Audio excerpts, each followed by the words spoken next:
Well, the lawsuit says Tim Ballard was an unpaid intern who was fired by the CIA. His LinkedIn page says he was a CIA officer.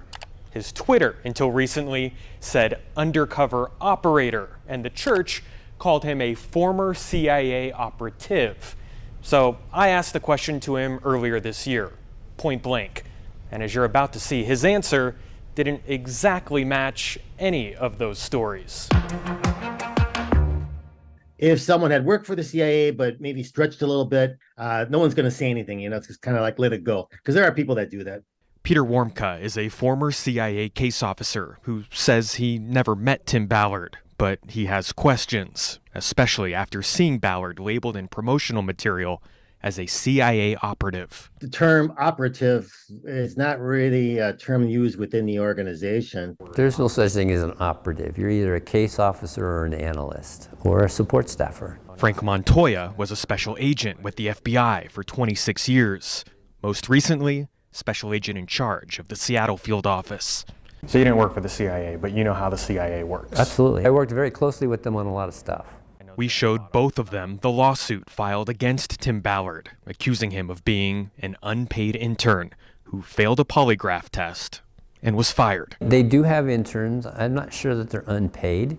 We also showed them Tim Ballard's Twitter bio, quote, CIA and DHS undercover operator. Do you take that to mean that he was undercover for the CIA?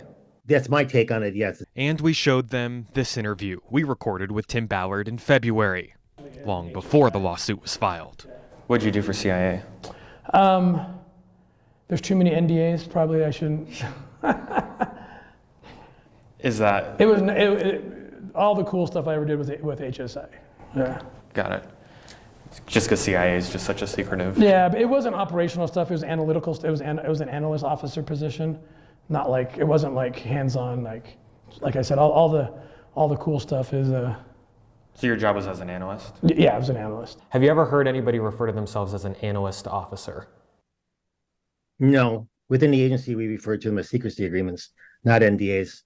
It's fair to say that there's a difference between an undercover operator, an operative, and an analyst/officer. Yeah, absolutely. So the story's changing. Yeah. Analysts are important. They're hugely important. But what exactly did he do? It's always easy to say, oh, I got to hide behind the NDA. Well, I mean, he acknowledges that the cool stuff was when he was at HSI.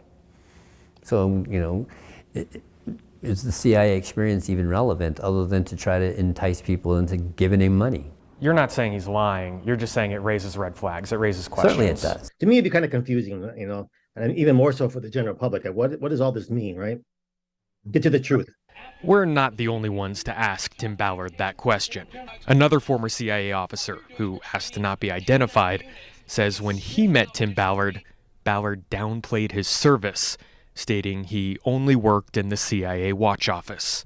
So it's someone who answers phones? Yeah, it's basically someone who answers phones. So that would not be the same thing as a former CIA operative? Hardly. You're just basically making coffee and answering telephones. If it's something that doesn't at all impact them one way or another, they don't seem to pursue it. So here's what we've learned. It is extremely difficult to verify whether someone was actually employed by the CIA. If someone says they worked there, it means one of three things. Either they didn't have an undercover position, the agency agreed to roll back their cover, or they're lying. We reached out to the CIA. We have not heard back. Reporting in studio, Adam Herbets, Fox 13 News, Utah.